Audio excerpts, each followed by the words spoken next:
आज हम एक नया चैप्टर बायोलॉजी का लेते हैं और एक बीमारी है वो जो आजकल बहुत चल रही है। बरसात में ये बीमारी का प्रकोप बढ़ जाता है, बहुत ज़्यादा हो जाती है। इस समय भी हजारों मरीज अस्पतालों में भर्ती हैं डेंगू के। ये डेंगू रोग है, डेंगू फीवर कहते हैं इसको, डेंगू का बुखार। और ये होता है डेंगू वायरस से। ये वायरल फीवर है, विषाणु द्वारा होने वाला फीवर। फीवर माने बुखार, डेंगू बुखार। और इसको बोन ब्रैक फीवर या ब्रैक बोन फीवर भी कहते हैं, हड्डी तोड़ बुखार, हिंदी में हड्डी तोड़ बुखार। और इसमें ऐसा महसूस होता है कि जैसे सारे शरीर की हड्डियां टूट गई हैं और जोड़ में बहुत दर्द होता है, तकलीफ बहुत रहती है। इसमें आज व्यक्ति उठ नहीं पाता, कुछ भी खाने को मन नहीं करता है। तो ये इसके लक्षण मैं इसलिए बता रहा हूँ। वैसे तो डॉक्टर को दिखाना चाहिए सबसे पहले, कोई भी बीमारी हो तो डॉक्टर के पास जाना चाहिए। लेकिन कुछ लक्षण देखने पर हम समझ सकते हैं कि ये डेंगू फीवर हो सकता है। ये हमें जानकारी, थोड़ी बहुत जानकारी के लिए मैं ये पढ़ा रहा हूँ डेंगू फीवर के बारे में। वैसे तो सीधे डॉक्टर के पास जाना चाहिए, डॉक्टर ही देखता है। लेकिन असलियत यह है कि हमें भी थोड़ा बहुत ज्ञान होना चाहिए। हर साल करीब 10 करोड़ लोगों को ये डिजीज होती है, ये बीमारी 10 करोड़, पूरी दुनिया में 10 करोड़ लोगों को ये बीमारी हर साल होती है। ये वायरल डिजीज है, ये आपको पता है। ये होती कैसे है? डेंगू बुखार एक मच्छर से होता है, मच्छर के काटने से, वो भी मादा मच्छर के काटने से, मादा मच्छर के, फीमेल मॉस्किटो के काटने से। एडीज एजिप्टी उसका नाम है, एडीज एजिप्टी उसका नाम है। जिस मच्छर, मादा मच्छर है ये, जिसके काटने से ये होता है, डेंगू रोग होता है। अब डेंगू बुखार होता क्या है और डेंगू बुखार होता क्या है, ये चीज 1779 में सामने आई थी। नाम सबसे पहले कुछ जहर फैल गया है चारों तरफ और लोग जानते नहीं थे इसके बारे में। लेकिन ऐसा कहा जाता है कि 1779 से ही ये बीमारी चल रही है।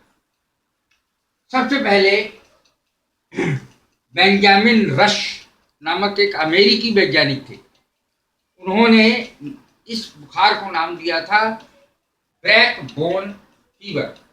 ब्रैक बोन फीवर यानी हड्डी तोड़ बुखार, इसका नाम रखा था सबसे पहले, अमेरिका के वैज्ञानिक थे। और इस हड्डी तोड़ बुखार में वास्तव में ऐसा ही लगता है जैसे हड्डियां टूट गई हो।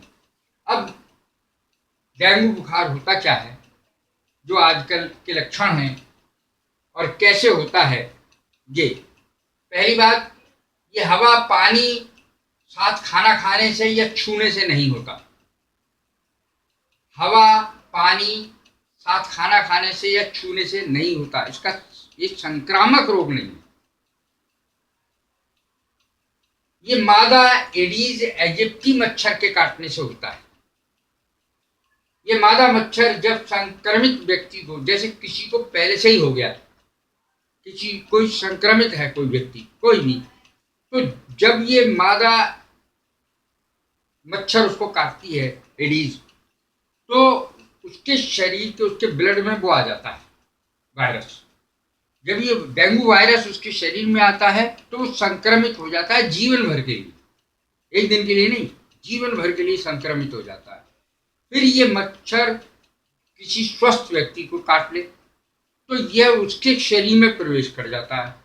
इस तरीके से ये, अगर वो जितने भी व्यक्तियों को काटेगा, वो मच्छर जो संक्रमित खुद है, और वो खुद कभी सही नहीं होता है, उसको हमेशा रहता है डेंगू, लेकिन उस डेंगू का मच्छर पर कोई प्रभाव नहीं पड़ता। वो अगर किसी आदमी को काट ले स्वस्थ को, तो उस पर प्रभाव डालेगा, लेकिन मच्छर पर कोई प्रभाव नहीं होता। वो तो जिंदगी भर संक्रमित रहता है मच्छर। तो इस प्रकार से ये बीमारी फैलती है। फिर जितना भी मच्छर उस व्यक्ति को, जो संक्रमित व्यक्ति है, उसे काटेंगे, वो सबके सब डेंगू से संक्रमित हो जाएंगे मच्छर, एडीज मच्छर विशेष रूप से। एडीज एजिप्टी की क्या क्या विशेषताएं हैं इस मच्छर की? ये दिन में ज्यादा सक्रिय एक्टिव रहता है दिन के समय। इन पर चीते जैसी धारियां पाई जाती, चीते जैसी, जैसे चीते पर धारियां पाई जाती है ऐसे इस पर पाई जाती है। ज्यादा ऊंचाई तक ये नहीं उड़ पाते, ठंडे और छांव वाले स्थान पर ज्यादा पाए जाते हैं। टंगी हुई तस्वीरों के पीछे या ये पर्दे लटके हुए रहते हैं उनके पीछे ये ज्यादा रहते हैं, रहना पसंद करते हैं।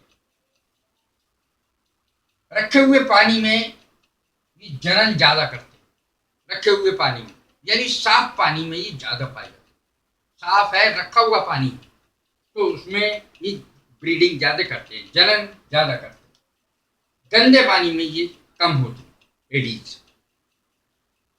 पानी सूख जाने के बाद भी 12 महीने तक इनके अंडे जीवित रहते हैं, इसलिए साबुन से बहुत साफ कर देना चाहिए प्रत्येक बर्तन को।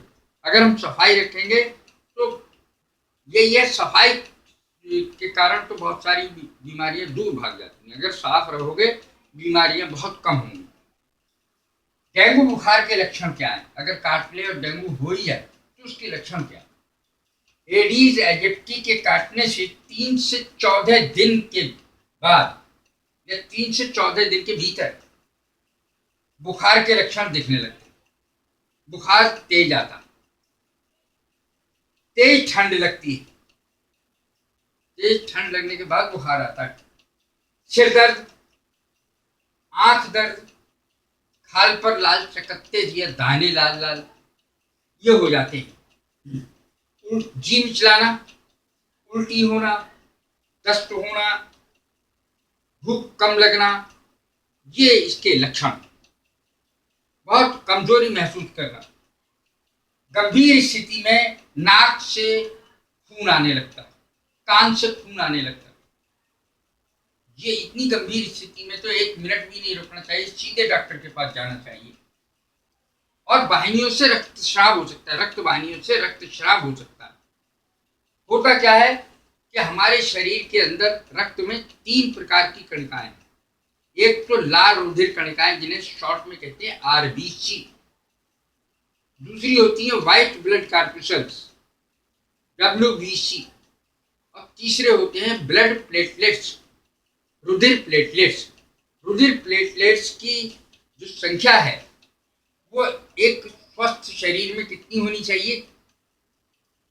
इम्यूनिटी के हिसाब से होनी चाहिए। जैसे 1.5 लाख से लेकर के 4.5 लाख तक 1 लीटर, 1 लीटर रुधिर में 1.5 लाख से इनकी संख्या 4.5 लाख तक होनी चाहिए, ये जरूरी है। और डेंगू में क्या होता है?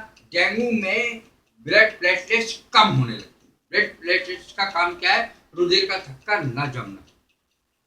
ब्लड प्लेट्स का काम है रुधिर का थक्का जमाना, और जमता नहीं है। जब प्लेटलेट्स कम हो जाती है तो कहीं से खून निकल जाता है अगर शरीर में, तो हमारे घाव पर रक्त का थक्का जम जाता है। तो प्लेटलेट्स का काम रुधिर का थक्का जमाने में मदद करना है। ये संक्रमण केवल मच्छर के द्वारा ही फैलता है। इसमें, इस रोग में, डेंगू रोग में ब्लड प्रेशर बहुत लो चला जाता है, बहुत ज्यादा लो चला जाता है। और ऐसे में क्या करना चाहिए? Precaution is better than cure.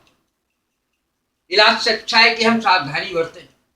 Precaution is better than cure. Precaution बरतेंगे तो हमें ये बीमारी नहीं हो सकती।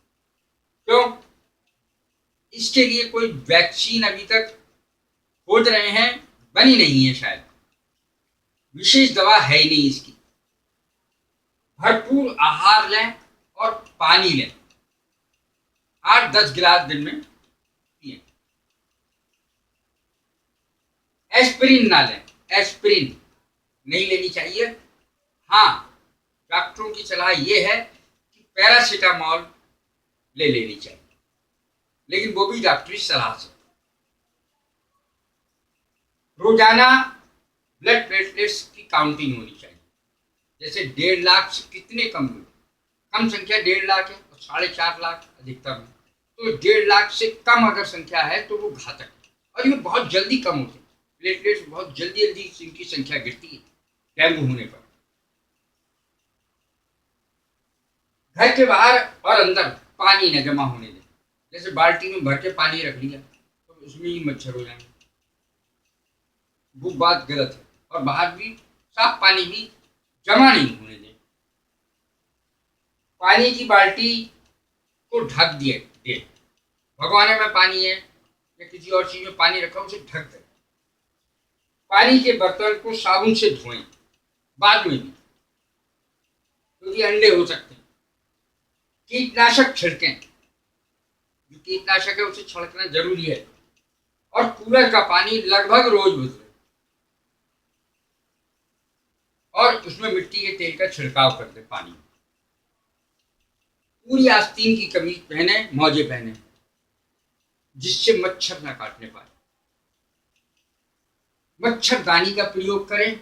बच्चों के ओडोमॉस जरूर लगाएं। क्यों लगाएं? कि बच्चे तो बाहर खेलने निकल जाते हैं, उनको बाहर मच्छर काट सकता है, तो इसलिए उनको मॉस्किटो रेपेलेंट जरूर लगाना चाहिए, इसी जैसे ओडोमॉस। ब्लड प्लेटलेट्स की संख्या कम होने पर मृत्यु भी हो सकती है।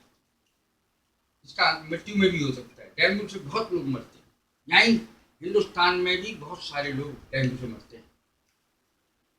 अब ये क्या चीज हम खाएं कि जिससे ये हमारी प्लेटलेट्स बढ़ जाए? अगर हमारी बढ़ी हुई प्लेटलेट्स है तो इम्यूनिटी सिस्टम हमारा सही है, तो आसानी से कोई रोग नहीं होता। पपीते के पत्ते का रस पिए, चुकंदर खाएं, पालक खाएं। विटामिन सी जैसे नींबू, संतरा, मौसमी, आंवला, इसमें प्रचुर मात्रा में विटामिन सी पाया जाता है। तिल का तेल, कीवी फल, ये बहुत अच्छे रहते हैं इस रोग में, जो प्लेटलेट्स की संख्या बढ़ाते हैं। अब देखें 1960 में जो डेंगू है, 1960 के बाद, 1960 से पहले बहुत ज्यादा नहीं था ये डेंगू, लेकिन 1960 के बाद तो इसका नाम बहुत ज्यादा लिया जाने लगा। और अब कुछ वर्षों से तो हजारों लोग इसकी चपेट में आकर के और मर जाते हैं। प्लेटलेट्स को थ्रोम्बोसाइट्स भी कहते हैं। प्लेटलेट्स को थ्रोम्बोसाइट्स भी कहते हैं। और फिर से सुन लीजिए, प्लेटलेट्स का काम है हृदय का थक्का जमाना, ब्लड क्लॉटिंग। कहीं से घाव हो, खून निकले तो उसके रक्त को जमाना, ताकि और जीवाणु, हानिकारक जीवाणु प्रवेश न कर सके। ये ब्लड क्लॉटिंग का काम है इसका, प्लेटलेट्स का। इसलिए इसका होना बहुत ज़्यादा जरूरी है शरीर के लिए। Thank you very much.